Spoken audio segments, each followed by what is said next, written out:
자, 여러분 안녕하십니까. 1월 23일 화요일에 MBN 뉴스와이드 오늘도 6분의 패널 모셨습니다. 어서 오십시오. 네, 안녕하세요. 오늘도 사이좋게 의견들 나눠주시기 바라면서 시작하죠. 세상 천지에 뭐 억울한 사람들이 한둘일까 싶습니다만 오히려 참 누릴 만큼 누리고 가질 만큼 가진 분들이 더 억울해하시는 것 같아요. 아파트를 현금 주고 산 것이 뭐가 잘못됐냐는 원세훈 전 국정원장의 부인 이야기부터 정두원 전 의원에 이어지는 살벌한 폭로에 다스 임원들의 600억 제주 땅 실소유주는 또 누구냐는 의혹까지 정말 끝이 없습니다. 우선 눈앞에 닥친 이 평창올림픽, 평화올림픽이 되는 것부터 쉽지 않아 보입니다. 하나하나 살펴보겠습니다.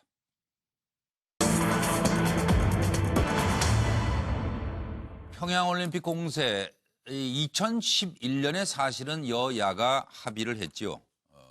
평화올림픽으로 잘 치르자. 그때와 지금이 다른 이유는 무엇인지. 그리고 평창올림픽을 앞두고 우리 사회가 좀 이러지 말았으면 하는 것들도 짚어주시기 바랍니다. 한 달도 안 남았습니다, 사실. 이념 논쟁으로 번지는 거 아니냐는 우려를 낳고 있는 평창올림픽. 홍준표 한국당 대표. 이제 합의된 거 남북 단일팀 구성, 한반도기 공동 입장, 그리고 국가는 아리랑으로 단일팀의 약칭은 코레아, COR로 한다가 합의가 된 내용인데 대해서 홍준표 대표는 평창올림픽 반납하고 평양올림픽을 선언한 거다. 김성태 원내대표는 북한예술단 동계문화축제인가? 문재인 대통령이 해명하라. 나경원 의원은 단일팀 구성은 공정 경쟁에 배치된다. 그래서 국제올림픽위원회 IOC에 단일팀 반대 서한을 발송했습니다. 청와대는 평양올림픽 딱지 이해할 수가 없다. 평창올림픽은 평화올림픽이다. 우원식 원내대표, 남북 단일팀 구성, 한나라당이 시작했는데 이와 내로남불이다. 그리고 인천 아시안게임 때 새누리당 의원들이 북한팀 응원하지 않았느냐. 한국당 장제원 대변인은 청와대가 평양올림픽 논란부터 반성을 해라 이렇게 주장하고 지금 나경원 평창올림픽 조직위원회 조직위원 자리를 파면해야 된다 이래가지고 국민청원이 청와대에 지금 18만 명을 돌파하고 있습니다. 그리고 노동신문, 북한 노동신문 일면에는 스포트라이트 현성월 방남 보도를 싣고 있습니다. 준비된 내용을 듣고 오겠습니다. 제가 잠깐 소개해드릴 내용은 여당 땐 북한 선수단 유치 찬성을 하고 야당이 되자 바뀌었다. 2011년 7월 8일 여야 합의된 내용은 당시 여당은 아시는 대로 현 자유한국당이었고 당시에 야당이 현재 여당인 이제 더불어민주당이죠. 어떻게 합의했느냐? 2018년 평창 동계올림픽 평화올림픽이 되도록 남북한 단일팀 구성 및 공동훈련 기반 조성에 여야가 함께 노력하자라고 해놓고 2018년 자유한국당은 평창은 북한의 한마당 잔치가 되는 거 아니냐. 평양올림픽을 선언한 것이다. 문재인 대통령은 북한과 올림픽 정치 쇼를 하고 있다라고 연일 비난하고 있습니다. 올림픽은 DJ 노무현 시절에 2번에 걸쳐서 동계올림픽 유치를 실패를 했습니다. 그런데 제가 당대표 되자마자 이명박 대통령이 적극적으로 노력을 해서 평창올림픽 유치했습니다. 그리고 유치 직후부터 지금까지 우리가 주도를 해서 저들이 한 게 하나도 없습니다. 그런데 밥상을 다 차려놓으니까 숟가락 들고 나타나서 그 숟가락조차도 푸겨주고 있습니다. 이명박 정부 시절 여야 합의로 통과시킨 평창올림픽 지원 특별법 제85조에 의하면 남북 단일팀 구성과 북한과의 협의를 명문화하고 있습니다. 그런데 자유한국당은 마치 이런 사실은 애초에 있지도 않은 것처럼 행동하고 있으니 참으로 말문이 막힐 뿐입니다. 자유한국당의 막무가내식 평창올림픽 흠집내기는 평창올림픽의 성공적 개최를 기원하는 강원도민과 국민의 마음에 큰 상처를 내는 것이며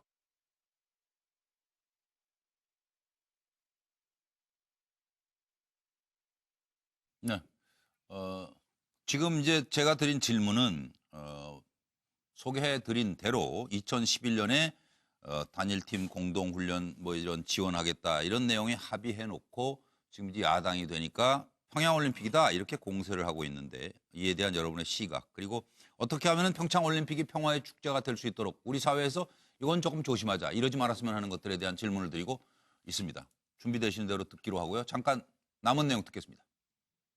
우리는 평창 올림픽 덕분에 기적처럼 만들어낸 대화의 기회를 평창 이후까지 잘 살려나가는 지혜와 노력이 필요합니다.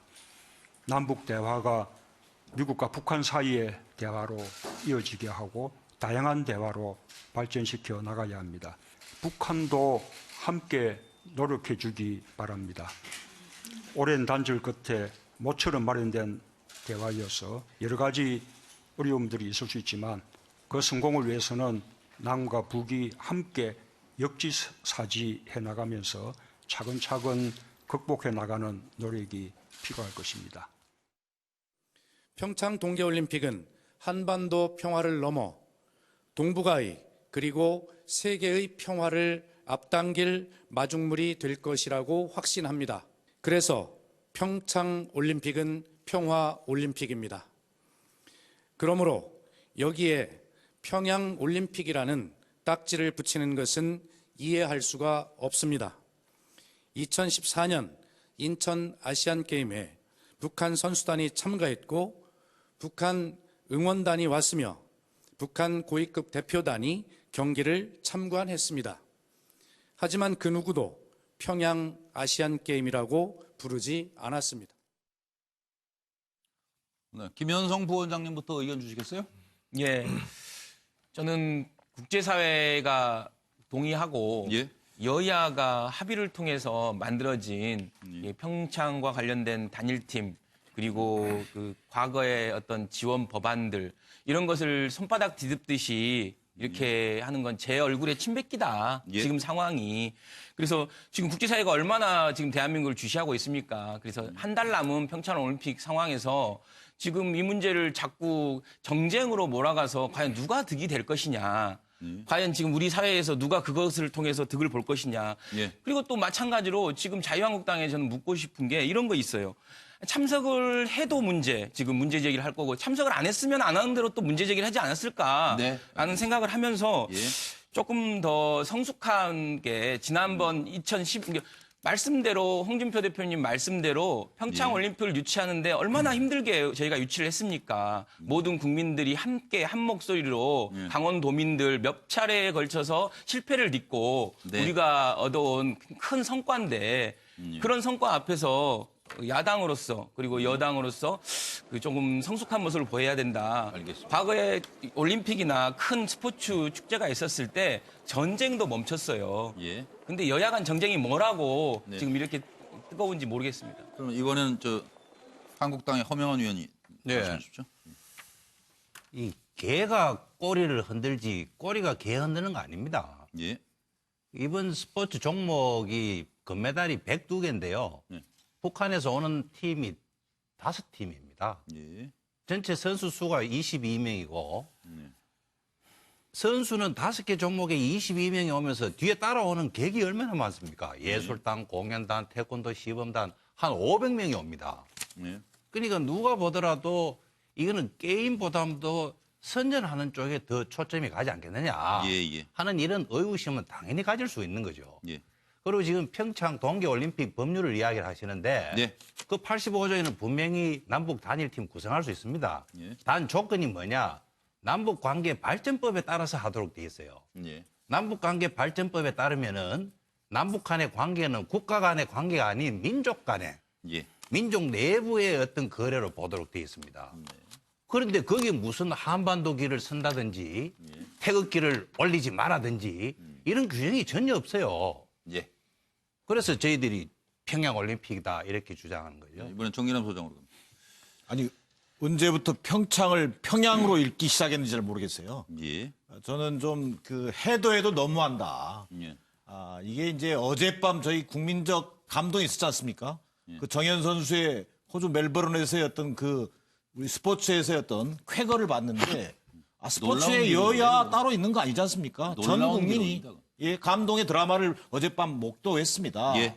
자, 평창 올림픽도 마찬가지입니다. 예. 이 평화로 가는 어떤 하나의 마중물이 될 것이라고 청와대에서 얘기하고 있습니다만 예. 평화 올림픽으로 만들어내야 되는 것이 네. 청와대 문제만이 아니라 우리 국민들의 문제이기도 염원이기도 한 것입니다. 그런 부분을 가지고 터무니없는 색깔로 예. 태극기 한반도기 공동 입장한다고 해서 그것이 평창이 평양으로 바뀌고 예. 선수단 규모가 작다고 해서 그것이 또 평창이 평양으로 바뀌고 도대체 어느 정도 수준이어야지 예. 너무 해도 너무한다. 알겠습니다. 저는 이런 생각입니다.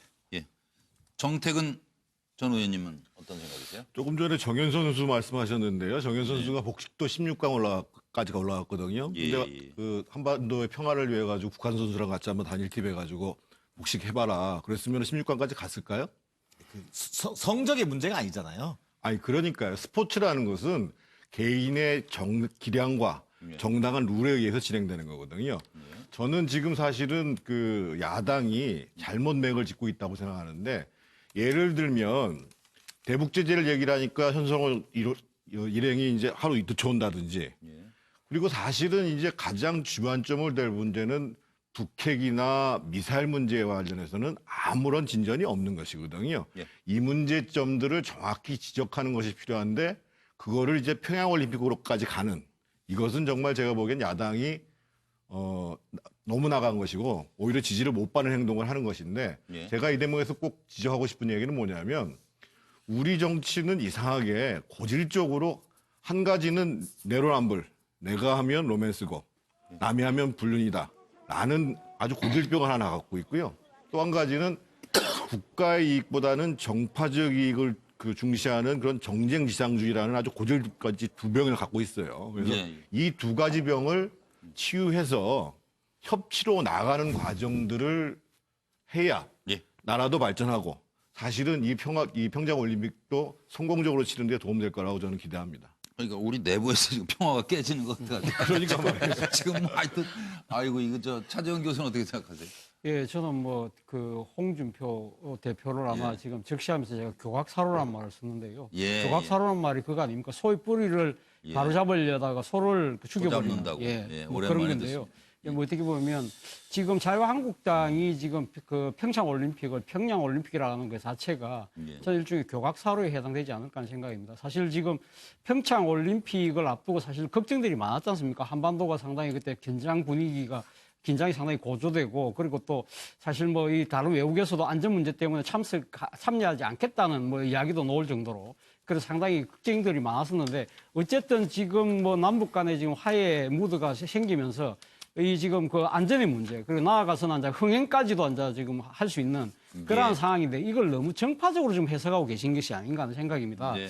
그렇기 때문에 근데 사실 홍준표 대표가 말씀하신 것처럼 자유한국당이 집권 시절에 유치를 했죠. 그때 2011년 7월 달인데요. 당시 이명박 대통령이 남아프리카 그러니까 더반이라는 데서 열린 IOC 총회에 가서 PT까지 했습니다. 그때 그러니까 대통령이 직접 프레젠테이션을 했죠. 네. 그때 하신 이야기 중에 하나가 새로운 지평을 열겠다고 이야기했습니다. 그 새로운 지평을 뭐냐? 평창 동계올림픽을 통해서 인종, 종교, 문화가 차이 없이 하나가 되는 그런 예. 올림픽을 만들겠다고 이야기하면서 이 평창 동계올림픽이 한반도 평화를 만드는 데 중요한 모멘텀이 될 거라는 이야기를 했거든요. 네. 그렇다고 한다면 이 어떤 식으로든 평창 동계올림픽이 평화의 올림픽이 돼야 된다는 그런 메시지이지 않겠습니까? 그렇다고 한다면 대표 안 따라가셔서 그런가요?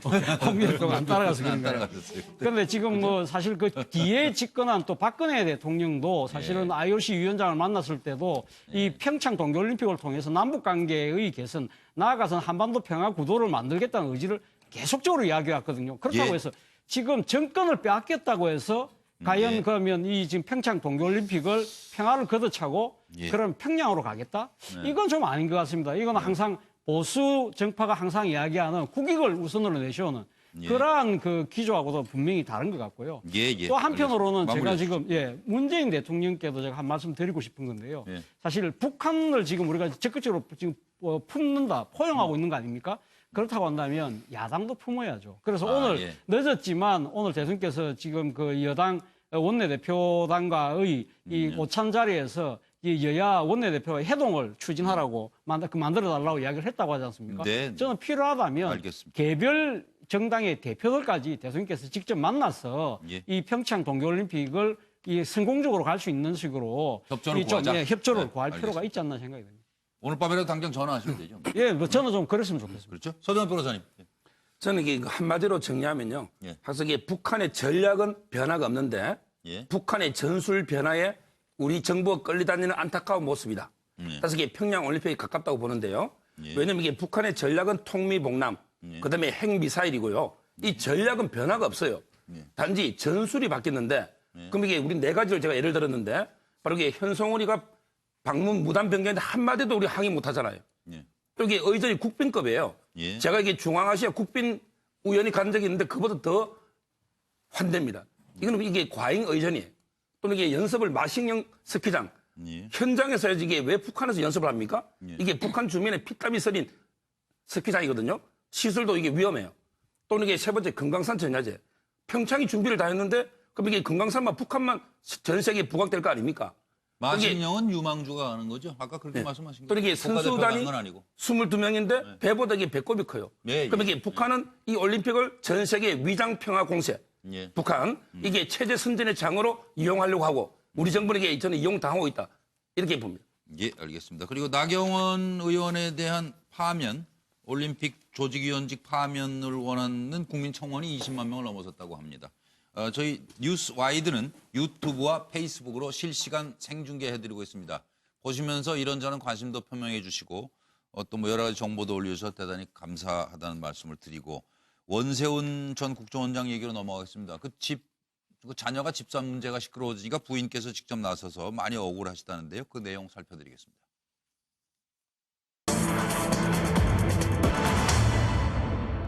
이제 현찰로 구입했다 그거죠. 자녀가 아파트를 살 때. 그래서 개수기까지 동원해서 현찰을 뭐 갖다가 세니까 좀 이상하다. 그러니까 이제 직접 원세훈 전 원장 부인께서 나서서 해명을 했는데 그 해명에 대한 여러분의 시각은 어떠신지, 부동산 사고 팔 때 현금 줄 수도 있는 것 아니냐, 뭐 이런 얘기서부터 좀 여쭤보면서 제가 상황을 정리해드리면 현금 10억 뭉칫돈 의혹이 나오자 원세훈 부인의 반박이 나왔는데 이렇습니다. 강남 아파트 뭐 10억짜리를 사면서 일어난 일인데 전세를 끼고 샀다 당시에. 그러니까 10억이 다 필요하지 않다. 뭐 그렇죠. 이건 전세 끼고 사면. 그리고 증언자는 고소할 것이다. 그리고 아들이 아니고 큰딸 집이었다. 개수기 얘기는 그건 정말 내가 들어도 놀랍다. 돈 센다고 개수기까지 가져갔다? 그건 놀랍다. 그리고 자녀들 집 사고 파는 걸 아버지가 어떻게 하나. 딸이 뭐 40대쯤 됐다고 뭐 나이가 있으니까 알아서 사고 파는 거 아니냐. 그리고 부동산 사고 팔 때 현금 줄 수 있는 건 아니냐. 그리고 소명이 안 된 1억 5천만 원. 이건 뭐 금부치를 갖다 팔았거나 아니면 또 뭐 전세 주고받은 현금일 것이라고 생각한다. 이런 말씀이시고 현금으로 반을 받고 뭐 계좌로도 돈을 받고 국정원장 월급 얘기입니다. 이런 이제 설명을 하셨는데 잠깐 듣고 오죠. 예.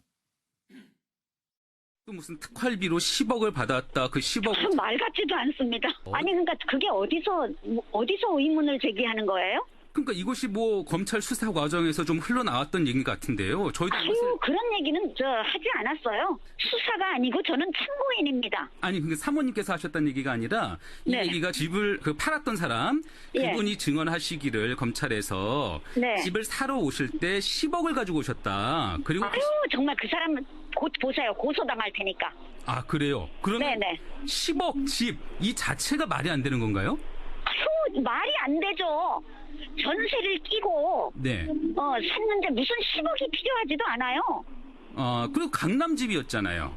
강남집이라도 그렇죠. 그 당시는 그 정도 안 비쌌습니다. 그 당시가 그러니까 재임하셨을 때니까 지금부터 몇 년 전? 아니 그러니까 애들을 자꾸 그 아버지 재임했다는 얘기를 하는데 독립적으로 사는 사람들인데 예. 왜 걔네들이 다 직장이 있고 사는데 아버지가 그 집을 팔고 사는 걸 어떻게 아셔요? 아버지를 그렇게 자주 봅니까, 걔네들이? 말도 안 되는 소리를 저렇게 하고, 아니, 다 밝혀질 거니까요. 그럼 그 저기 걱정하지 마세요. 장남분이시죠? 그 로펌에서 일한다는 그 장남분. 아닙니다. 우리 큰딸이에요. 지금 40몇 살입니다. 이건 법적인 문제는 서 변호사가 정리하니까 조금 이따 물어보도록 하고요. 저기 일단 허명한 의원부터 답변 주십시오. 저는 그럴 수도 있고 또 그렇지 않을 수도 있다 이렇게 봅니다. 아직 뭐 확정된 부분들이 없기 때문에 그런데요. 사실 집을 살 때 보통 전세를 끼고 사죠. 예. 그럼 나머지 돈은 이제 자부담으로 해야 되는데 그걸 글쎄 저 같으면은 은행에 넣어놓고 수표 한 장으로 가져가겠습니다. 그래야 뭐 거래하기가 쉬우니까. 근데 또 경우에 따라서는 사연에 따라서 현금을 들고 갈 수도 있죠. 그래서 어떤 사연인데요? 뭐 현금을 급히 또 시간 맞춰서 가져왔다든지 뭐 이래 은행 처리할 시간이 안 된다든지 예. 개인의 일이라는 거는 참 다 일률적으로 이야기할 수가 없죠. 그래서 그럴 수도 있고 그렇지 않을 수도 있다라고 이야기 드릴 수 있는데 이 경우는 단지 이제 원세훈 전 원장의 국정원 특활비 용처 부분하고 연관돼가 이게 이야기가 되는 걸로 그렇게 아는데 아직 뭐가 확정되지도 않은 이런 사실을 가지고 너무 앞서가는 거 아니냐. 네, 알겠습니다. 좀 그런 생각이 듭니다. 다른 의견 있으신 분? 김현성 원장. 본인이 이제 적극적으로 소명을 했다는 거에 의미를 좀 부여하고 싶습니다. 네. 그러니까 뭐 대응을 한 거잖아요. 네. 지금 그 문제와 관련돼서 저는 이제 흔한 일은 아니다. 이제 보통 사람, 평범한 사람들의 흔한 일은 아니다. 첫 번째로 뭐 한 번이라도 부동산을 거래해 보신 분은 아시겠지만 대부분의 사람들은 예를 들면 그 억대 이상, 적어도 뭐 10억은 아니더라도 지금 억대 이상의 집을 사고 팔았던 거 아닙니까? 예. 그러면 그 수십억은 아니지만 그 억대의 돈을 현금으로 가서 개수기에 그렇게 근데 그 집을 판 분이 그런 상황을 기억을 못할 리가 없을 것 같아요.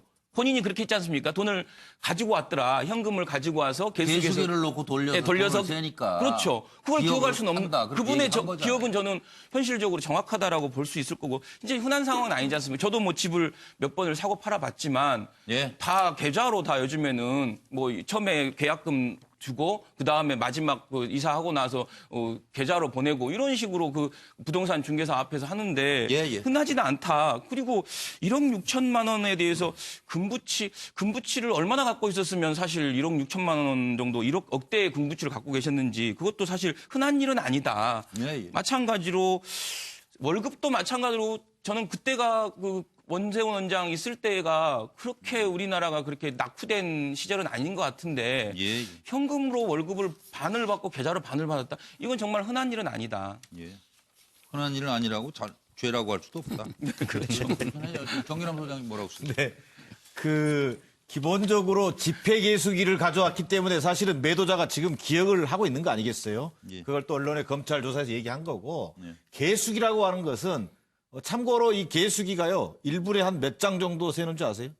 한 1000장 셉니다. 1000장. 1000장을 셉니다. 1분에 1000장도 세기 때문에 만약에 물론 10억이 아니라고 합니다만 10억이라면 한 20분 정도 걸리는 거예요. 5만 원권으로. 근데 그렇기 때문에 기억을 하겠지요. 근데 기본적으로 부동산 사고 팔 때 현금 줄 수 있죠. 그러나 방금 얘기했던 것처럼 흔하지 않지만 역시 출처를 숨기고 싶을 때 자금 출처를 숨기고 싶을 때 현금을 사용하는 것이고요. 그러니까 금부치 팔았을 수 있죠.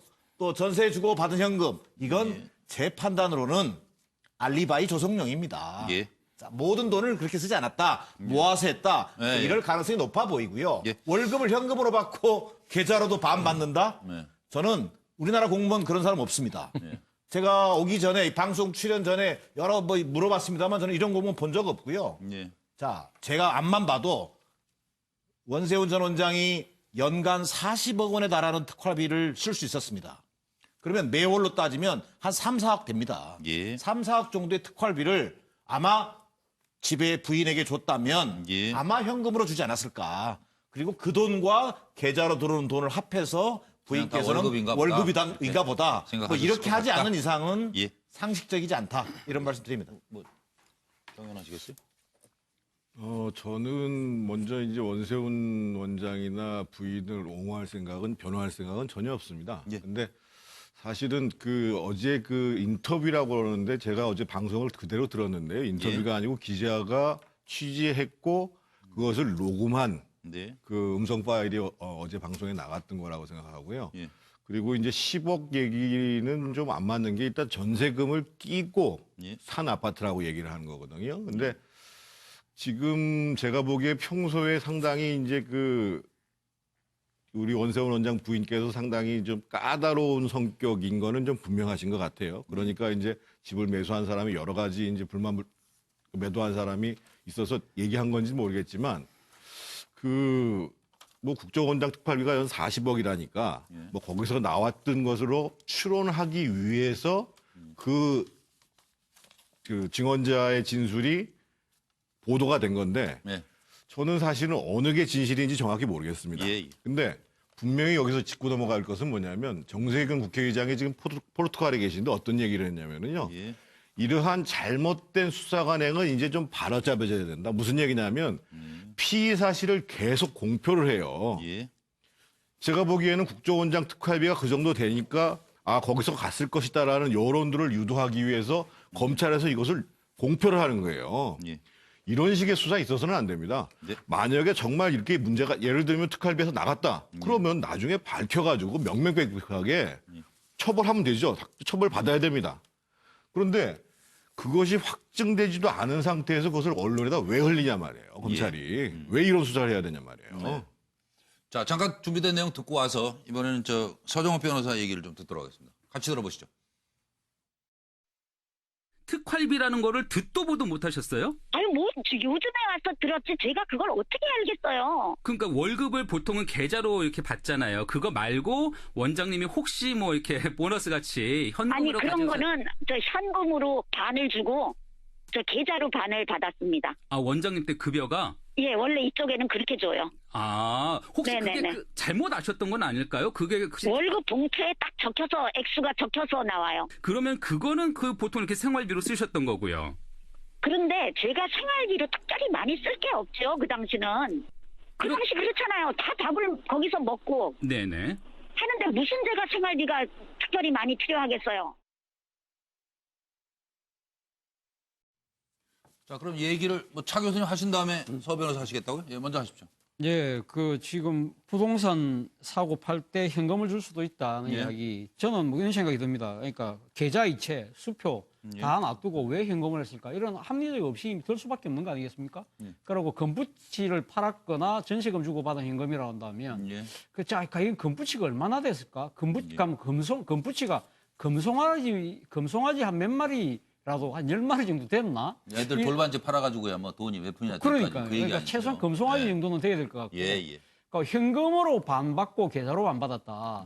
아마 제가 알기로는 저도 공직생활을 잠시 해봤습니다만은 이 계좌로 돈이 들어오지 현금으로 주는 경우는 저는 거의 접해보지 못했거든요. 아마 현금으로 반 받았다는 이야기는 아마 특수활동비가 아닐까 하는 생각인데 그렇기 때문에 이런 이 특수활동비, 국정원 특수활동비와 관련된 의혹이 커지고 있는 것이 아니냐. 이러한 해명 자체가 이게 조금 이제 질문자도 그렇고 답변하는 내용도 조금 정확하지 않은 부분이 좀 있어요. 월급을 보통 계좌로 받는데 이렇게 질문합니다. 자, 월급을 보통 계좌로 받는데 그거 말고 혹시 보너스 같이 뭐 현금으로 받으신 거 있나요? 왜? 질문자는 월급은 반드시 계좌로 들어간다는 걸 전제하고 묻는 거예요, 지금. 그렇죠. 근데 답변을 뭐라 그러자면 뭐 현금으로 반을 주고 뭐 계좌로도 반을 받고 원래 이쪽에서는 그렇게 준다 뭐 이렇게 답변하신 거예요. 그리고 한 가지 더 보태서 월급 봉투에는 또 딱 액수가 적혀 나온다는 거예요. 저 시대에 돈이 월급 봉투로 나갔습니까? 아니죠. 이거 70년 됩니까? 그러니까 월급을 담아주게? 그러니까 지금 그러니까 좀 뭐 착각하실 수도 있다 이런 생각도 들어요. 국정원장 부인 특수활동비 아닐까요? 특별. 아이 그렇게 왜 갖다 그건 공직자가 아닌데. 의원님 뭐 이러세요. 이상한 걸로 의혹을 불러오고 여론 몰이한다고 하셔놓고 저희도 드러난 얘기를 가지고 말씀을 드리는 거지 뭐 사실로 단정하고 하는 거는 절대 금지입니다. 그래서 말씀 다 끝나셨나요? 그렇게 되면 합리적 의심이 일 수밖에 없는 상황이라는 거죠. 네, 그렇습니다. 그러니까 이게 그럼 서 변호사님 이제 이거는 이게 제가 원세훈 측에 반론을 주기 위해서 좀 취재한 내용을 제가 정리한 거고요. 일단 이게 제가 그리고 한 가지만 확인하는 게 지금 딸이 집산 그렇죠. 내용이죠. 이게 아들은 변호사고. 맞습니다. 네, 맞아요. 저는 이게 총 금액은 15억 1천만 원입니다. 이 집이. 그다음에 계약금 1억 5천은 딸의 통장에서 송금이 됐기 때문에 이거는 뭐 입증이 쉽게 될 것 같고요. 아니 가만있어. 총금액 15억 1천만 원 아시는 분. 이거 처음 나온 얘기 아니에요? 그러니까 제가 원세훈 이 집이 측에 원래 취재를 매매가가- 한 걸 제가 반론을. 15억 1천만 원에 샀다. 예, 집이 10억 천이고요. 예. 그다음에 그 계약금 1억 5천은 딸의 그 통장에서 송금이 됐기 때문에 예. 1억 5천은 이제 정빙이 되고요. 예. 그다음에 이걸 집을 샀는데 주인이 이사를 못 가서 주인이 그 전세를 살아서요. 땅을 판 사람이. 따라서 이게 매도인이 집을 판 전세로 사람이? 예, 8억 전세금을 떠안았어요. 그럼 이게 8억은 이제 빠지는 거고요. 예. 그럼 이게 5억 6천이 남잖아요. 그런데 4억 천은 정빙이 됐어요. 4억 천은 이게 대출 받아서 수표로 주기 때문에. 예. 그럼 이게 남아있는 게 지금 1억 5천이 문제예요. 이 부분이 지금 정빙 자료 준비 중이다. 이런 이야기가 높고요. 그다음에 이제 판넬에 보면 전세. 잠깐만요. 요거 예? 하나만 확인하고요. 4억 1천만 원은 이건 이게 대출을 받아서 수표로 주기 때문에 현금 준 게 아니기 때문에 정빙이. 수표로 준 거죠? 예, 대출을 받아서 수표로. 그런데 1억 5천은 가서 개수기 놓고 현찰로 샜다는 거죠? 일부 현금은 있는 건데 이거는 정빙 자료를 지금 준비 중에 있다. 1억 아, 5천은. 예. 현재 그 어디서 나왔는지. 예. 근데 돈을 물어보니까 이분이 이게 이분이 이제 그 임대로 좀 받는 게 있어요. 집이. 예. 거기서 한 1년에 한 1억 가까이 된다. 임대로 받는. 이게 아마 전세는 현금 받는 게 일부 있다는 게 아마 이런 부분 같고요.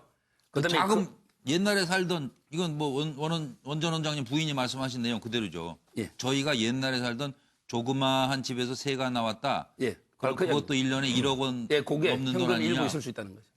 근데 어느 작은 집인지 1억씩 1년에 월세 나오는지. 그다음에 두 번째 이제 그 월급 있잖아요. 이거는 이게 제가 국정원에 다른 국장님한테 물어보니까 예. 아마 이게 국정원은 이제 계좌로 오는 게 있고요. 예. 그다음에 수당 몇 개 하고 활동비는 현금 봉투로 주는 게 있는데 일반 공무원보다는 현금 비중이 좀 높은 것 같아요. 예. 아마 이거는 특수활동비가 아니고 예. 일반 활동비와 수당 몇 개. 요게 아마 현금으로 오는 게 있으니까 그 부분을 말한 게 아닌가 예. 이래 보입니다. 서 변호사 말씀대로 아무 일도 아니네요. 아니 그렇죠. 검찰에서 지금 이걸 혐의를 두고 조사하고 있는 게 저는 아닌 걸로 알고 있거든요. 아 그래요? 예, 따라서 이건 일부 언론에서 이게 보도되기 때문에 지금 문제되고 있는 거죠. 그걸 예. 그 내용도 검찰에 확인하신 내용으로 알고 그럼 듣고 예. 어쨌든 전체적으로 판단은 시청자들께서 해주시고 모든 수사가 좀 명명백백하게 진행이 돼야 되는데 지금 원세훈 연임 로비설 관련해서 MB의 형님인 이상득 전 의원 그리고 다스 의혹 관련해서 조카 이동형 씨가 지금 부사장인가요? 다스요? 내일 소환된다는 거죠? 서 변호사님. 예, 맞습니다. 그 전망. 잠깐 한두 분 뭐 듣고 넘어가겠습니다. 예. 제가 상황을 설명드리죠. 지금 만사형통으로 알려졌던 이상득의 튄 특활비 원세훈 구명 돈 받아나 2011년 2월입니다. 인도네시아 특사단 숙소에 국정원 직원들이 침입합니다. 게다가 이제 꼬리를 잡혀가고 들켜요. 그래서 원세훈 파면 요구가 나오니까 사퇴 무마하려고 돈을 전달한 거 아니냐 이런 얘기 또 의혹입니다. 그 MB 측에서는 연임 청탁 말도 안 돼 긴급 대책 회의를 열었다죠. 왜냐하면 이상득 그 형님이 내일 소환 통보를 받았기 때문입니다. 들어보시죠. 지금 내가 할 말은 왜 내가 여기 와야 하는지 이유를 명확히 저도 모르고 왔습니다.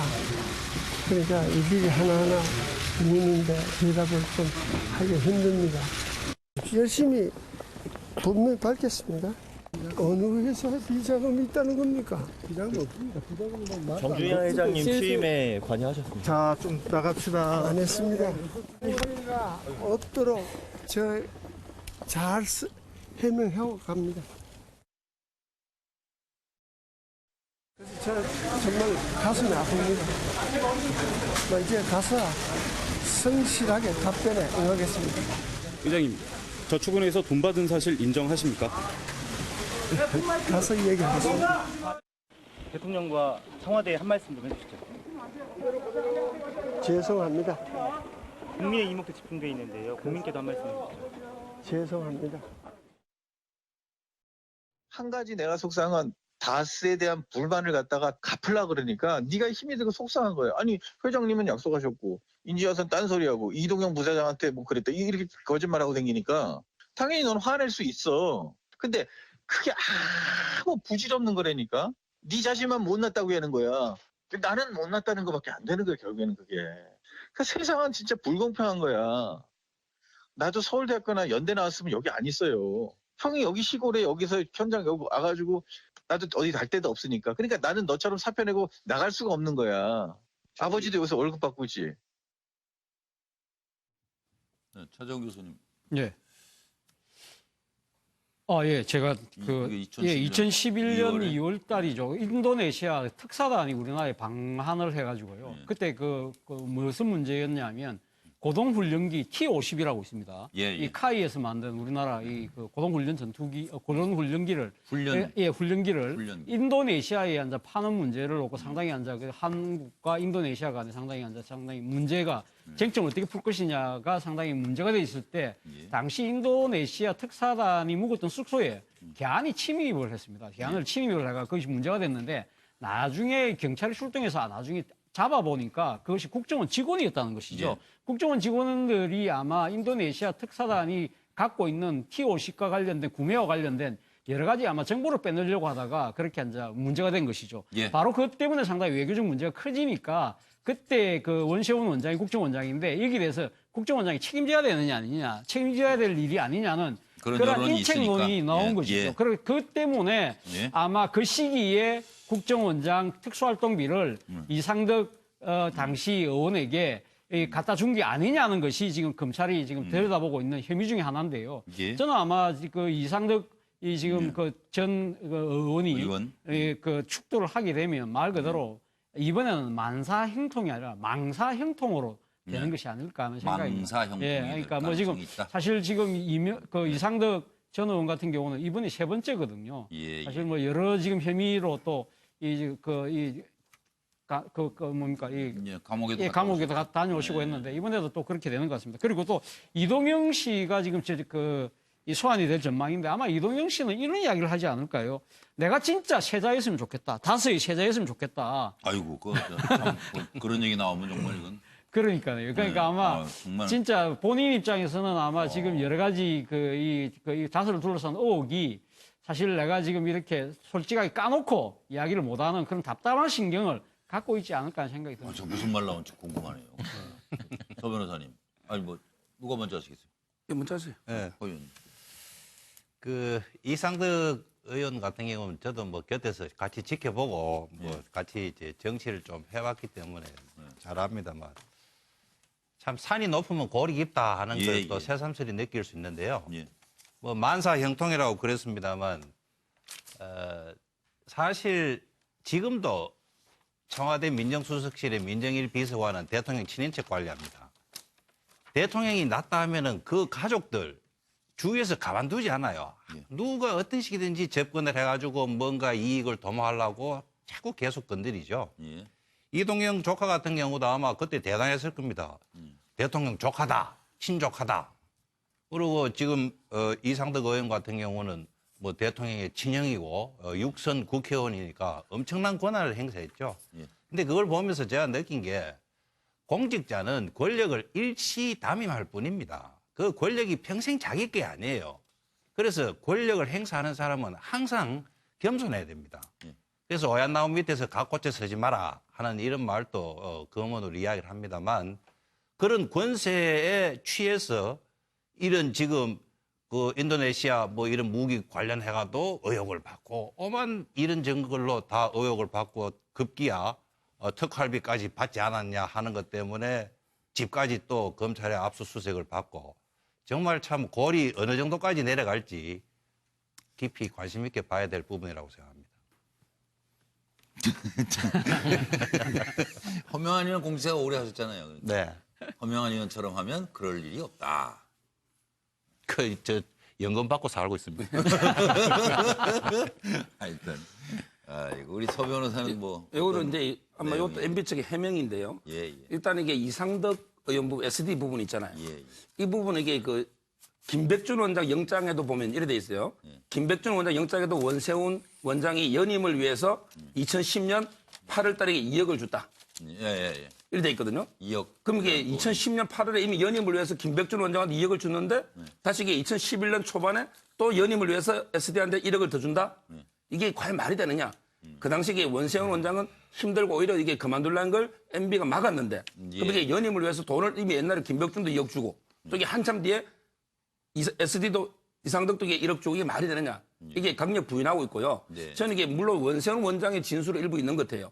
그렇지만 이게 원세훈 원장이 또 다른 횡령행위도 있기 때문에 얼마든지 이게 둘러댈 수 있기 때문에 조사를 봐야 될 거고요. 그런데 이동영은 좀 힘들 것 같아요. 왜냐하면 이게 이동영은 아마 사촌 형이 하는 고철업체로부터 리베이트 이걸 이게 6억 3천을 받았거든요. 예. 근데 리베이트 준 걸 다시 돌려달라 하니 자기가 돌려줄 수가 없으니까 아마 이게 SD하고 MB 줘버렸다. 이렇게 지금 녹취가 됐단 말입니다. 근데 저는 이걸 SD나 MB 준 게 아니고 본인이 이게 돌려주기 싫으니까 오히려 거짓말한 게 아닌가. 이런데 그러면 본인은 이게 처벌될 수 있거든요. 리베이트가. 이거는 이게 내일 지켜봐야 될 것 같습니다. 피해자니까. 근데 조금 좀 수정해야 될 것이 연임 로비가 아니고요. 그러니까 경지를 당할 위험에 있어서 그것을 무마시키기 위해서 경제를 실제 돈을 줬는지 안 줬는지는 모르겠지만 그 당시 실제로 원세훈 전 원장이 상당히 뛰어다녔던 것은 사실입니다. 이게 그 당시에 인도네시아 특사단 설명을 해주셨는데 그 사건 때문에 지금 현재 자유한국당 홍준표 대표조차도 본인의 트위터에다가 이거 사퇴해야 된다. 원세훈 책임지고 사퇴해야 된다. 이렇게 썼던 그런 사건입니다. 예. 어쨌든 뭐 세상에 비밀은 없다고 하니까 이제 시간이 흐르면 알게 되겠죠. 그리고 지금 이제 시간이 좀 가니까 정두원 전 의원 입에서는 참 별 얘기가 다 나오네요.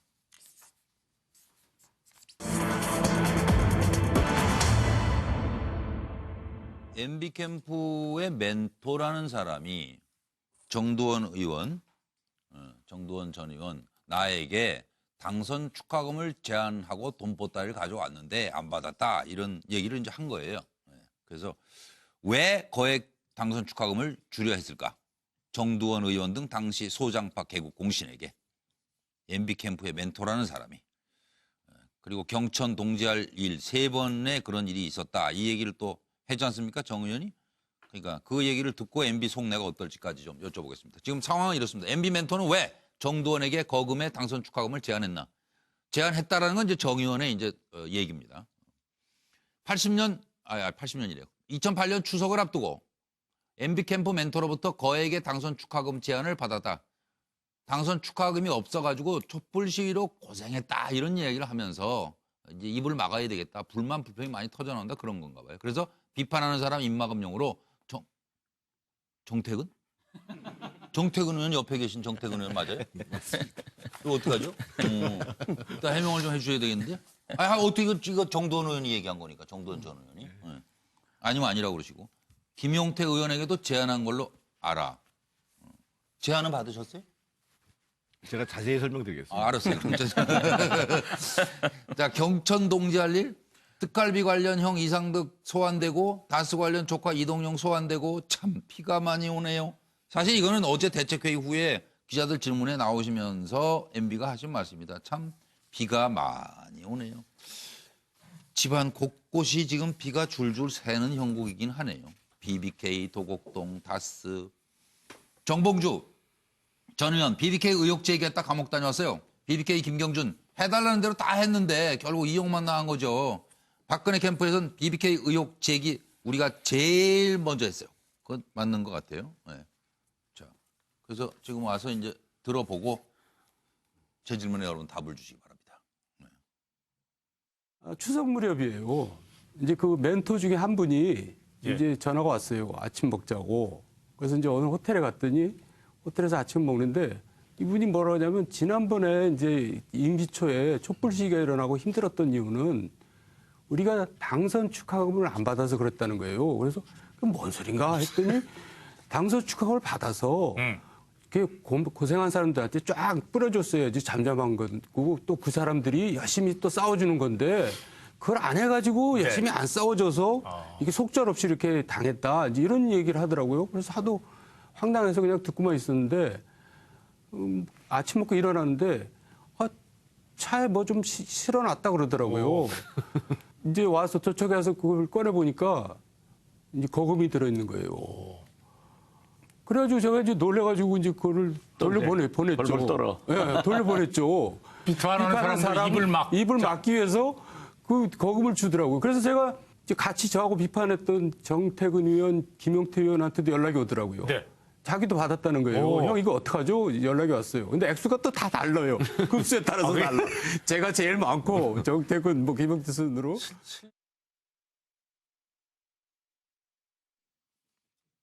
이제 친이계였죠. 정두원 전 의원이 MB 저격수로 뭐 변신한 거죠. 근데 라디오와 인터뷰에서 대선 과정에 경천 동지할 일 3번이 있었다. 그리고 당선 후 처리하는 과정에 돈이 필요했다. 2008년 MB 캠프가 이제 그 당선 축하금 제안을 해왔다. 그리고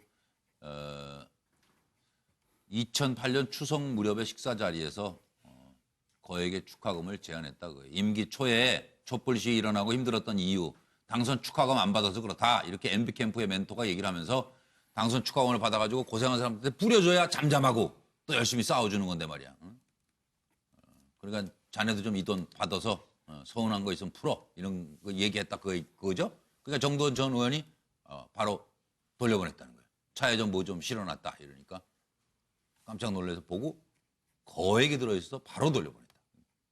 그런데 나중에 연락을 막 해보니까 김용태 의원도 나도 받았는데 어떡하냐 그러고 옆에 계신 지금 정태근 전 의원도 나도 받았는데 어떡하냐 그러고 그리고 그 정도만 얘기하지 뭘 또 급수가 달라가지고 뭐 자기가 제일 많이 받았다. 조금 적게 받으셨어요? 예, 좀 더 적게. 틀린 말씀 아니냐 정도원 전 의원이. 그래서 어떻게 하셨어요? 돌려보냈죠. 예. 그러니까 좀 정확히 설명을 하면은요. 그러니까 예. 그 당선 축하금을 저희가 제안을 받은 게 아니고 예. 평상시에 이제 그분이 계속 떠들고 다녔어요. 그러니까 예. 이전 정부에서 아마 그 대통령이 당선이 되면 대기업 집단에서 아마 이제 그 거액의 예. 뭐 그 당선 축하금을 아마 대통령식으로 보내왔던 모양인가 봐요. 근데 이제 안 받았다는 얘기고. 근데 MB 정부가 출범하면서 사실은 그 출범할 때에 뭐 정도원 의원이나 저를 비롯해서 이제 소장파가 들고 일어나가지고 이상득 부의장 사실은 상황이라고 얘기했잖아요. 그분을 이제 공천을 못 받도록 해야 된다고 서명 운동을 했는데 무려 55명이 했거든요. 그것도 다 직계들이 했습니다. 그러다 보니까 당연히 이제 뭐 그 집권 초반에 여러 가지 이슈가 제기되는데 오히려 MB 정권에 대한 문제 제기를 많이 했을 거 아니겠어요? 보호하는 것보다도. 그러니까 이 양반의 생각은 대서자금을 왕창 받아들여가지고 그걸 받아들여서 이 사람들한테 나눠줘서 입막음을 하고 야 니들이 나가서 열심히 정권을 옹호해라. 이렇게 했어야 되는데 안 했기 때문에 촛불이 커졌다라는 거예요. 그리고 촛불까지 커졌다. 그러니까 완전히 시대착오적인 생각이죠. 그래서 제가 시대착오라고 생각을 한 거고요. 또 이제 굉장히 잘못 생각한 게 뭐냐면 그분들은 돈을 보내면 당연히 받는 줄을 생각하고 있어요. 그러니까 예를 들면 심지어는 저한테 뭐라고 얘기했냐면 이거 안 받으면 너 나하고 인연을 끊는 거다 이거예요. 제가 하도 기가 막혀가지고 내가 그 돈을 왜 받아야 되는데요. 그래서 이제 돌려보낸 거죠. 그래서 그게 언제죠? 아마 추석 여름 무렵이었을 겁니다. 2008년 여름. 8년. 예, 2008년 여름 무렵. 여름 무렵이었고요. 그러니까 촛불이 가라앉고 이제 뭐 조금 다시 시작하자. 이런 무슨 뭐 녹색 성장 나오고 이런 무렵이었죠. 그래서 그분들이 이제 정치를 하는 방식, 정치를 이해하는 방식도 문제가 있었고 또 사람을 저희들이 사실은 이제 뭐 대선 공신이라고 얘기합니다만 저도 그때 무슨 뭐 남바까지 매겨져도 손가락 안에 드는 사람이라고 얘기합니다만 사실은 솔직히 말씀드려요. MB가 될 것 같으니까 그 캠프에 있었던 거거든요. 그리고 저는 사실은 이제 1년 동안 부시장도 했었고 그런 저의 입장에서 보면 무조건 MB가 잘한다라고 칭찬할 것이 아니라 이 정부가 실패하지 않게 충원을 하고 바로 갈 수 있도록 하는 게 저희들의 역할이거든요. 근데 이제 그분 같은 경우에는 생각하는 방식이 무조건 옹호하고 그분이 정권의 전일에 나와서 싸우는 것 이것이 정권을 위해서 잘하는 것이라고 착각을 하는 거예요. 그러니까 시대도 또 정권을 어떻게 운영하는지에 대해서도 그리고 실제로 저 같은 인물에 대해서도 착오를 한 거죠. 그래서 누구라고요? 그거 아직 말하면 안 되죠. 멘토죠, 멘토. 우리가 알고 있는. 다 알만한 그분이 분입니다. 전화를 한 거예요? 직접 만나신 거예요? 아침 같이 식사했죠. 식사해가지고 나중에 이제 보니까 정도원 의원이 거기 같이 있었던 거 아니고 따로따로 만났나 보네, 그러니까. 같이 있었어요. 같이 있었는데 다 실어놨죠. 정 의원 차에도 실고 정도원 의원 차에도 실고 정태근 의원 차에도 실렸다. 네. 그래서 나중에 보니까 이게 이제 뭐 그때는 5만 원짜리가 없을 때니까 이제 두 뭉치가 있었어요. 큰 게. 그래요. 네. 그래서 통화해가지고 돌려보내자 이렇게 된 거죠. 예. 그리고 나서는 연락이 왔나요? 아까 그런 말씀 드렸잖아요, 제가요. 안 받는 거는 나하고 연을 끊자는 거다. 그래서 연이 끊겼고. 끊겼다고 볼 수는 없지만 그렇게 이제 무슨 뭐 이렇게 돈 때문에 사정을 봐주고 예를 들면 국정감사나 무슨 예결위 할 때 하면 그분한테 질의를 하죠. 싫은 질의를 하죠. 문제 있으면 문제 있다고 질의를 하고 또 그분도 저한테 애로점이 있으면 또 얘기도 하고 하지만 아까 제가 말씀드렸던 것처럼 정권이 어떻게 성공하느냐에 대한 인식의 근본적인 차이가 있었던 거죠. 네. 그래서 이제 부시장도 하셨고 근데 그럼 정두원 전 의원도 뭐 잘 아는 것처럼 경천 동지할 일 그 세 가지 중에 뭐 한 두 가지는 알고 계시겠네요. 모릅니다. 그만 괴롭히겠습니다. 그리고 바로 가는 게 아니다라고 하다가 보니까는 지금 뭐 저기 소개되는 자막에 한참 옛날에 있던 당인데 전 한나라당 의원 그 이후에는 아무것도 없이 참 장외에서 애쓰십니다. 고맙습니다. 다른 분 뭐 말씀 있습니까? 예, 그 이제 너무나 그 상황을 잘 알고 있는 정태근 전 의원님께서 말씀을 하시기 때문에 사실은 뭐 다른 뭐 흠을 잡기는 좀 어렵습니다만 저는 기본적으로 액면 그대로 말한다면 그 이른바 소장파가 아닌 멘토들, MB 정권의 멘토들이라고 할 수 있는 사람들이 저는 뭐 촛불 위기 이런 것들 명분으로 내걸었는지 모르지만 결국은 정권을 잡은 게 아니라 이권을 잡은 거다라고 하는 정두원 그 전 의원의 그 말 속에 답이 있는 거 아니냐. 이른바 영포라인을 중심으로 소위 올로 그룹들, 뭐 그 당시에 뭐 최시중, 뭐 이상득, 뭐 등등 알만한 분들이죠. 이런 분들이 사실상 뭐 모든 이권에 다 개입하고 그 이권 개입에 응하지 않으면 민간이 사찰하고 뭐 했던 그 권력이 아주 핵심들이었지 않습니까? 이런 것들을 잘 알고 있는 소장파 의원들에게 입막음용으로 또 다시는 우리랑 한편이 되자 또 이런 차원에서 전달했을 가능성이 굉장히 높다. 저는 이렇게 보고 있습니다. 뭐 김현성 원장.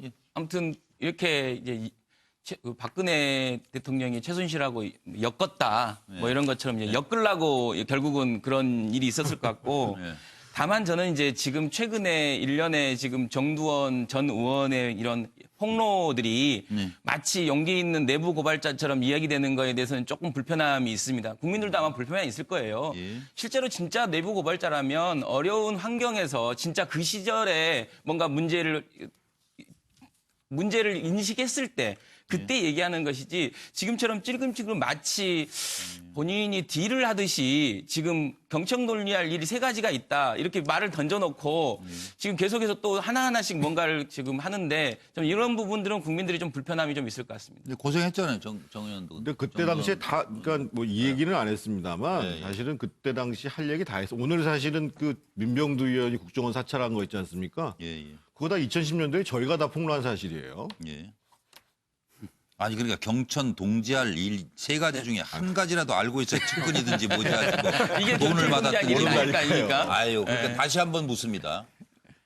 그런데 양심 있는 분으로 제가 늘 생각하고 있으니까 몰라요?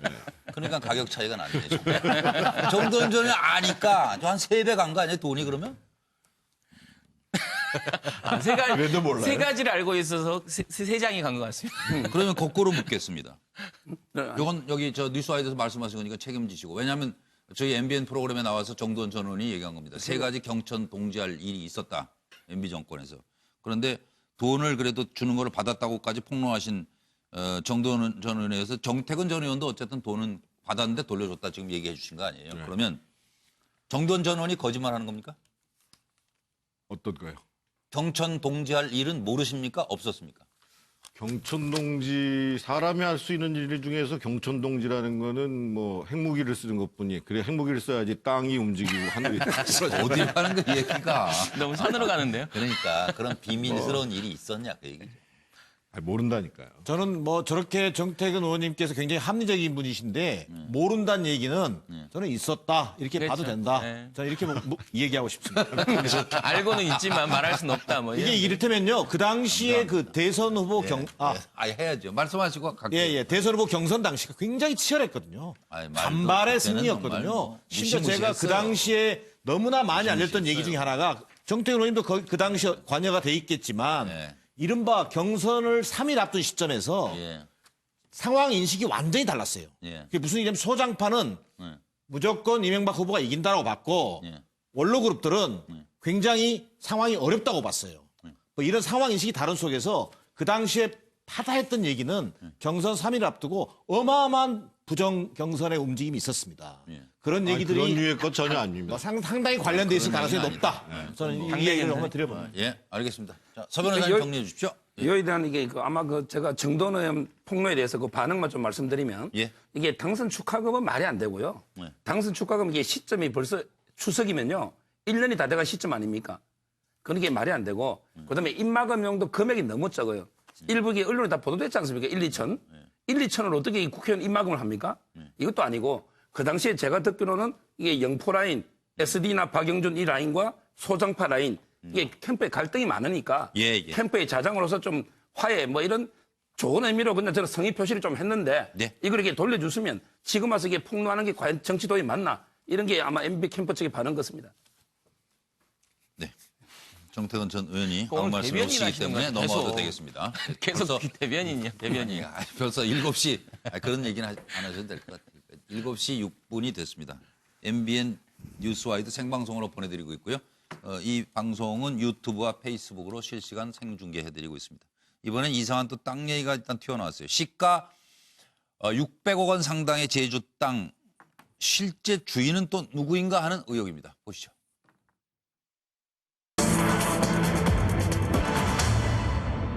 자, 뭐 이 다스의 뭐 전직 임원들이 이상한 땅 사랑 아니냐 의문점이 뭐냐.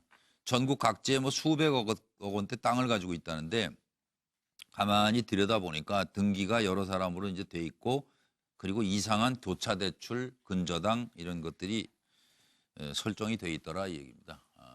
소유 부동산 김재정 씨 얘기죠. 예. 사망 후에 이제 부인 권영미 씨에게 상속이 됐습니다만은 경기 화성시 땅 3,306평방미터 그리고 충북 옥천군 임야가 41만 9천여 평방미터. 그런데 30년 지상권 설정이 돼 있고 4천만 원 근저당 설정이 돼 있다. 그리고 천안 쌍용동은 97년에 부지 매입을 했는데 2010년에 부동산을 매각하면서 수십억의 시세 차익을 얻었다. 그리고 제주에 땅이 많으시네요. 제주 강정동에 2만 평방미터 그리고 호군동에 4만 평방미터 해서 이게 현재 시가가 총 한 600억 추정이 된다고 하는데 서로의 땅을 담보로 해서 교차 대출을 받고 근저당이 설정돼 있어 이게 쉽게 못 판다 이거죠. 매매가 쉽지 않다. 그래서 공통점이 관련자들 그러니까 다스 뭐 MB 관련자들이 소유하고 있다. 토지 매입 후에 개발 호재가 발생한 지역이다. 그러니까 땅값이 올랐겠죠. 토지 소유주, 공동명의, 대출, 지상권 설정자가 달라서 어느 누구도 쉽게 매매를 할 수가 없게 돼 있는 것이다 하는 얘기입니다.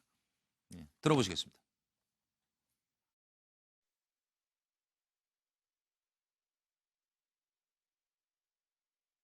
국정원 단기부 기조실장 한 김모 실장도 저하고도 잘 알아요. 이분은 본래 SD의 부하였죠. 부하였죠. 예. 코롱에 같이 있었는데 김주성 씨. 그런데 그분이 MB가 서울시장 되니까 세종문화회관 사장 대표로 왔어요. 거기 있다가 또 대통령 되니까 기조실장으로 갔단 말이에요. 그러면은 제가 볼 때 국정원장도 대통령 독대를 굉장히 제한적으로 하는데 기조실장이 대통령을 독대했다고 하는 것은 저는 이해가 안 돼요. 얼마나 실세했으면 했겠어요.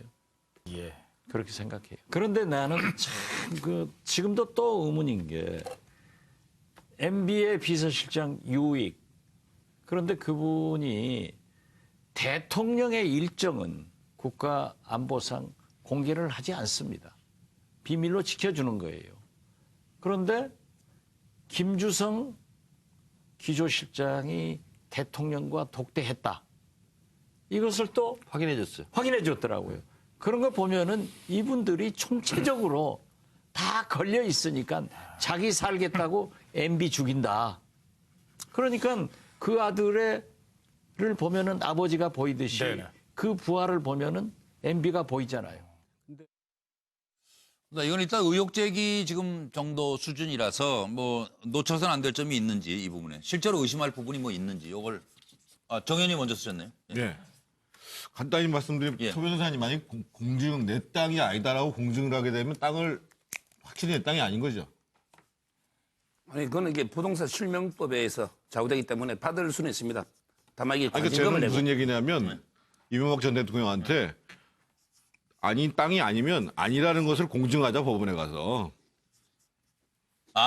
저 누명을 벗을 수 있도록. 네, 그러면 이제 확실히 아닌 게 되잖아요. 네. 그러면 이제 땅을 포기하게 만약에 본인 건데 아니라고 이면 하면 계약이 있다 하더라도 나중에 달라 못하죠. 그건. 그렇죠. 그렇게 해라 차라리. 예. 그럼 서 변호사님 생각은 말씀 있으시면 하시고요. 예. 정리 중이시네요. 이 부분은요. 네. 좀 이게 제가 자신 있게 해명할 수 있는 부분인데. 그동안에도 쭉 자신 있게 하죠.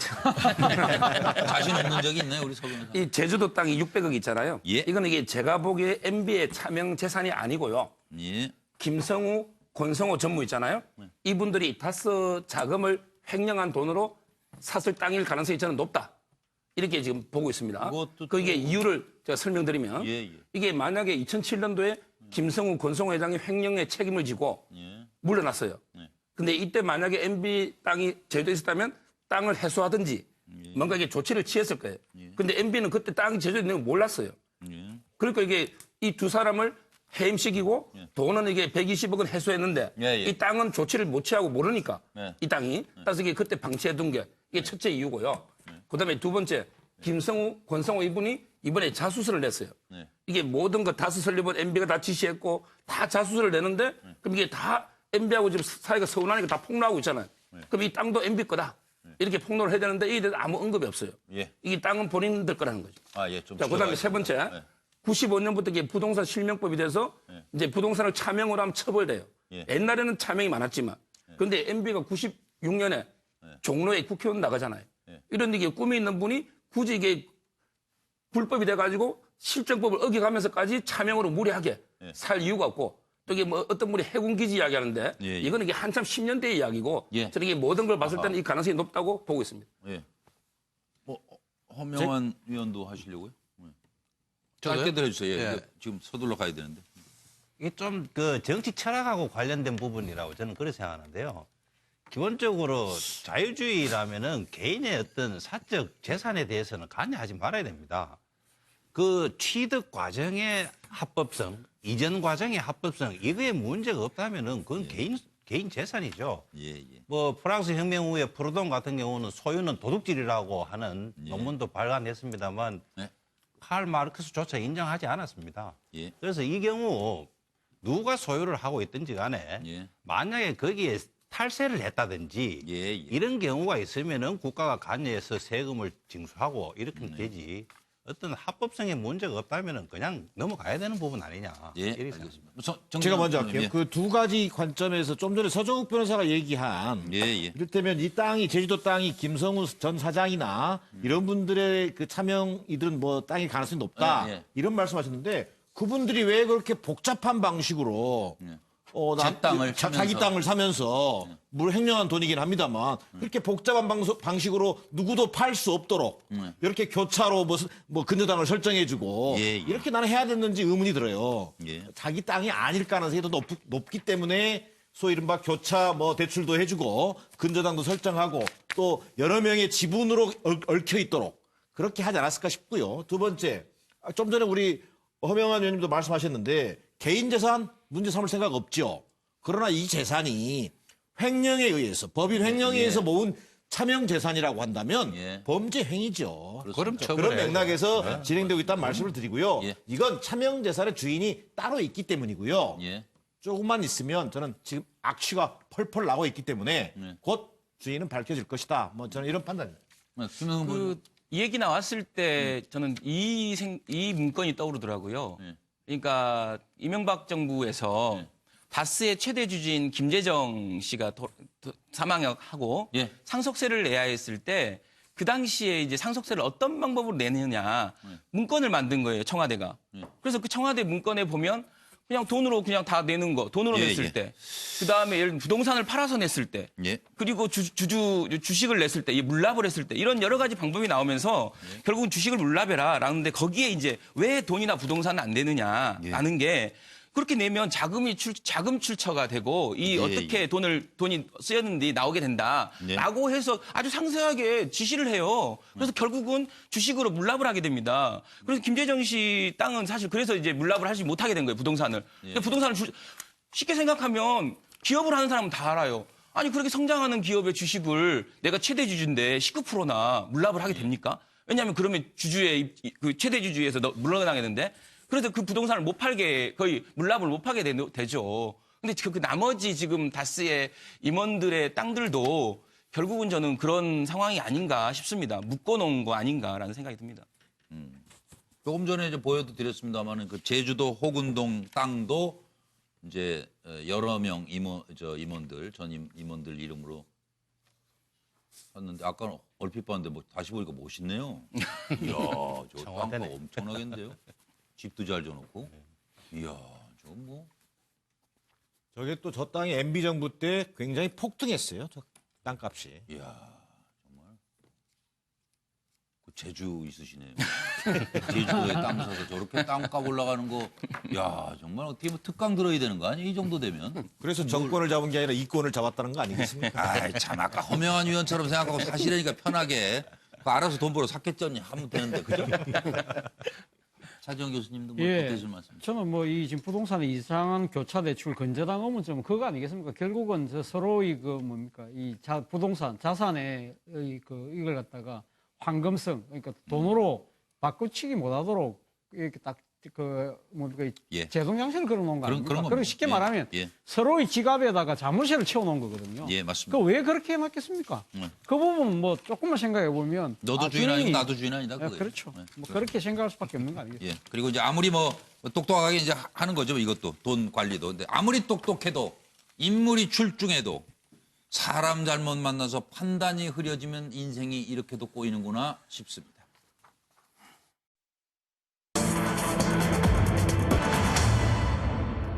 항소심이 더 엄해져가지고요. 조윤선 전 장관이 6개월 만에 다시 구치소로 가버렸네요. 참 가면서 참 법정 구속된데 끔찍했을 것 같아요. 예, 제가 잠깐 상황 설명드리고 지금 1심보다 엄해진 블랙리스트 항소심 왜 그랬을까? 1심에서 보수주의 표방한 정치적 판단이다. 그리고 박 전 대통령은 공범이 아니다.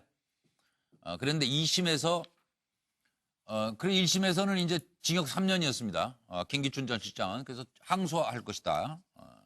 그리고 조윤선 전 장관은 징역 1년에 집행유예 2년이 나오는 바람에 집에 간 거예요. 그래서 야, 참 남편 왜 조덕 봤어요? 이런 생각이 아니었을까요? 근데 이번에 항소심에서 2심에서 국정 최고 책임자가 직권 남용 행위를 했다. 대통령과의 공모도 인정된다. 그리고 청와대 캐비넷 문건만 발견이 안 돼서도 그냥 넘어갈 수 있었을 것 같은데 김기춘 전 실장 징역 4년, 조윤선 전 장관 징역 2년, 법정 구속, 구치소로 갔습니다. 들어보시죠. 지금 특검의 조사에 최대한 협조를 하고 있습니다. 저로서는 왜 저한테까지 압수수색이 들어왔는지 개인적으로는 이해하기가 어렵지만 오히려 이 기회에 사실관계가 명확히 밝혀질 수 있기를 기대하고 있습니다. 그리고 저희 작성 지시하셨나요? 작성 지시하시거나 전혀 절대 없습니다. 블랙리스트 본 적도 없으세요? 네, 저는 절대 본 적이 없습니다.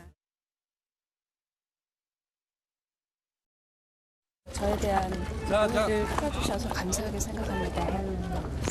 앞으로 특검이 항소할 것 같은데 2심 재판도 어떻게 준비하실 거세요? 네, 재판에 성실히 끝까지 임하겠습니다. 감사합니다. 블랙리스트 피해 받으신 분들한테 하고 싶은 말 없으세요? 감사합니다.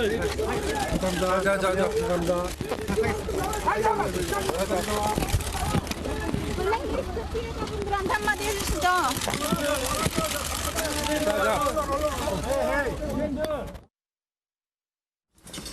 오늘도 블랙리스트 혐의 무죄 확정되나요?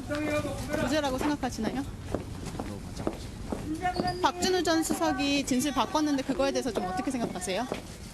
블랙리스트 인수인계 하셨다고 했는데 그거에 대해서 어떻게 생각하시는지 오늘 구속되면 다시 못 나올 수도 있는데 심각한 말씀 해주세요. 예, 요거 블랙리스트 항소심 관련해서 뭐 서정 변호사부터 준비됐으면. 간단히 짚어주십시오. 이번 이게 항소심의 가장 큰 특징은 세 가지로 볼 수 있는데요. 예. 일단 이게 박 대통령이 공모가 인정됐다는 거하고요. 그다음에 이례적으로 김기춘 실장의 형량이 일년이 늘어났어요. 예, 그렇습니다. 그다음에 세 번째가 조윤선 장관이 무죄가 됐는 게 유죄가 된. 예. 이게 세 가지가 특징인데요. 제가 보기에 이번에 형량이 전체적으로 올라간 이유는요. 저는 이게 첫째는 박 대통령이 공모가 인정됨으로써 이 블랙리스트가 아주 이게 조직적이고 체계적으로 정권 차원에서 되는 거 아니냐. 네, 그렇게 본 따라서 거죠. 이게 재질이 높게 봐가지고 예, 올라갔고요. 예. 그다음에 두 번째는 가장 중요한 게 청와대 캐비넷 문건입니다. 예. 이게 판례를 보면 대통령 기록물은 맞는데 이게 원본이 아니고 사본이기 때문에 검찰의 주도 적법하다. 이게 이번 판례입니다. 따라서 이게 사본이기 때문에 위법 수집 증거가 아니다. 예. 이 부분이 이게 제가 본 형량에 아주 이게 결정적인 결정적으로? 영향을 줄 거예요. 마지막으로 이게 박준우 진술 변경. 이것도 이게 조윤선 장관의 유죄에 큰 영향을 줬습니다. 예, 알겠습니다. 저 김현성 부원장 준비되셨으면 말씀해 주세요. 그 1심이 나왔을 때 제가 이런 얘기를 했죠. 그러니까 보수주의를 표방한 정부가 보수주의를 지로하는 문화 단체를 지원하고 이런 건 뭐 당연하다. 그러면서 이게 일종의 옹호를 했던 판결을 보면서 되게 깜짝 놀랐어요. 그러면 지금 매번 정부 때마다 본인 정부의 입맛에 맞는 사람들을 써야 되느냐. 그 헌법은 차별과 배제를 되게 엄격히 배제하고 있지 않습니까? 근데 이번 재판부에서는 예를 들면 정부가 자신과 다른 견해를 차별 대우하는 순간 전체주의로 흐른다. 되게 올바른 판단을 하신 거죠. 저는 그래서 민주주의와 헌법을 농단한 사람들은 예를 들면 사기를 치고 오히려 이런 돈을 훔치고 이런 사람들보다 훨씬 더 엄한 처벌을 받아야 된다. 그러니까 민주주의라는 헌법이라는 정신, 이 차별과 배제하는 이 정신을 어기는 사람들에게는 엄중한 경고의 메시지가 있지 않을까 싶습니다. 예. 허명환 의원님, 네. 예. 생각 말씀해 주세요. 이번 재판 1심보다도 더 강하게 나왔는데 아마 청와대 직원들 앞으로 그 인수인계 확실하게 할 것 같습니다. 보통 우리 들어가면은 캐비넷을 전부 비워놔요. 그 전 정권과 후 정권 간에 들어가면은 인수인계 되는 게 없어요, 사실. 왜냐하면 다 파괴하고 갑니다. 근데 이번 경우는 아마 그 박근혜 정부가 탄핵 그 과정에 좀 어수선했던 것 정신이 같아요. 없었는지 네, 어수선했어요. 그 파기를 당연히 저 같은 경우도 왜냐하면 정권이 넘어가면은 중요 문서는 이관을 시키지만 그 외 자질구레한 거는 다 파기하도록 돼 있어요. 청소께 원칙적으로. 깨끗이 하고 집 근데 비우는 그걸 맞는데. 놔두는 바람에 저렇게 형이 더 올라갔기 때문에 앞으로 청와대 직원들 간의 인수인계는 더 엄하게 하지 않겠냐 이런 생각이 그러지 드네요. 않아도 안 되는 일, 그런 일을 하면 안 되죠. 아니 인수인계 차원에서는 그런 일 자체를 안 해야죠, 의원님. 그걸 어떻게 그렇게 말씀하시죠? 뭐 우리 서정욱 변호사 말씀대로 사실은 유죄가 조윤선 장관이 유죄가 나온 거는 뭐 박준호 수석의 이제 중한봉법이 결정적이었다고 보여지고요. 보니까 그 조영철 부장판사께서 보니까 근본을 어기는 문제에 대해서 상당히 이제 1심보다도 형량을 더 세게 판결한 경우가 많은라고요. 보니까 뭐 예를 들면 목사님이 무슨 뭐 100억대 도박을 하니까 1심보다도 훨씬 많이 판사님께서 하고 아니요. 이전에 이제 사건인데 목사님 그래서 이 판결문 요지를 보니까 이거는 그 헌법 국헌을 문란하게 하는 행위다라는 식의 판단을 한 것 같고 제가 좀 덧붙이고 싶은 거는 사실은 나왔다가 다시 들어가는 게 엄청나게 큰 고통입니다. 그러니까 제가 이제 젊었을 때 뭐 징역을 2년 넘게 살았는데 그때 이제 뭐 사면 조치가 있어가지고 남들이 다 나갔을 때 못 나갔어요. 그래서 한 6개월을 마지막 더 살게 되는데 한 2년까지는 멀쩡하게 살다가 남들 다 나가니까는 그때부터 징역이 힘들어지는 거거든요. 근데 이 경우에는 사실은 처음에 들어갔을 때 충격이 석방돼 가지고 다시 완화되고 있는 과정 속에서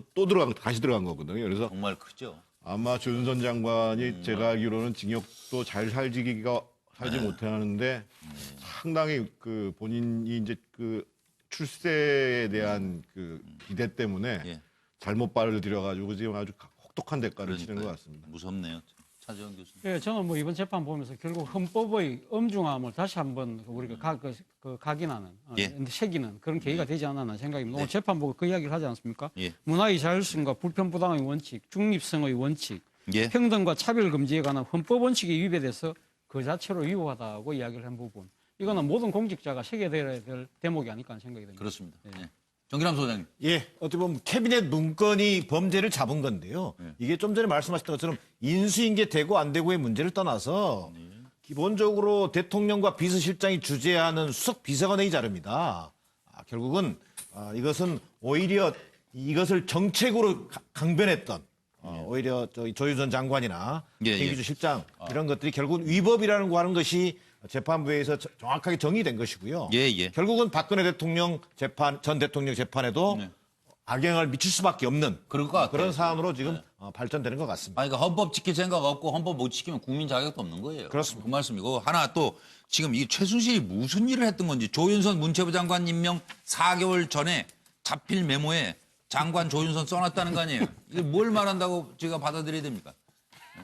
2016년 5월에 최순실이 메모를 했다는 거예요. 근데 장시호도 웃겨요 또. 그걸 또 슬그머니 꺼내가지고 휴대전화로 촬영해가지고 가지고 있다가 이제 증거가 나중에 제출이 된 거예요, 이게. 거기 보면은,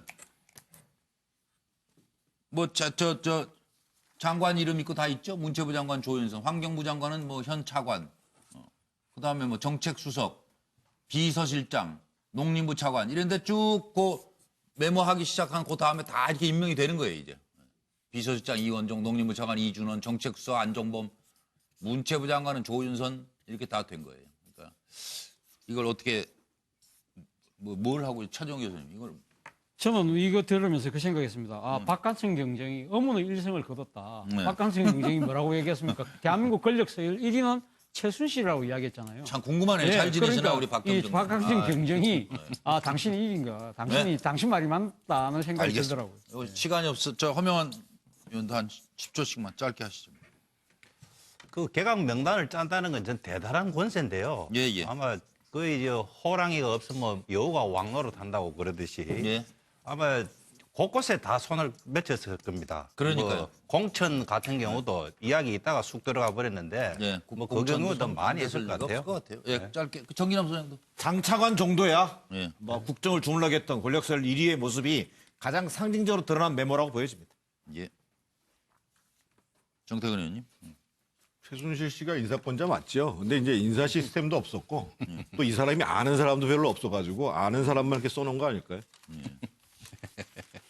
감옥에서 뭘 느끼시고 배우셨는지 여쭤봐도 돼요? 감옥에서 많이 반성했죠. 아니 그러니까 아무나 갔다 온 수 있는 것도 아니고. 아무나 갈 수 있습니다. 가서 잘못하면 가는 거예요, 맞죠? 서대원 변호사님도 한 말씀 해주세요. 이게 지금 저는 이게 뭘 한 거예요, 최순실이가? 저 메모대로 거의 됐지 않습니까? 그렇다니까요, 이게 지금. 왠지 우병우 민정수석하고 이게 교감이 자꾸 이게 우병우 수석은 최순실 모른다 하지만 저는 이게 공직자 검증을 다 안 거치고는 그대로 임명이 될 수가 없잖아요. 거기 그래서 우병우가 저는 이런 걸 어른거렸다? 보니까 역시 우병우 민정수석하고 최순실이가 상당히 긴밀한 관계였다 이런 생각이 좀 듭니다. 6분 수고 많으셨습니다. 그리고 유튜브와 페이스북으로 실시간 생중계해서 지켜봐 주신 분들께도 감사드립니다. 내일 뵙겠습니다. 안녕히 계십시오.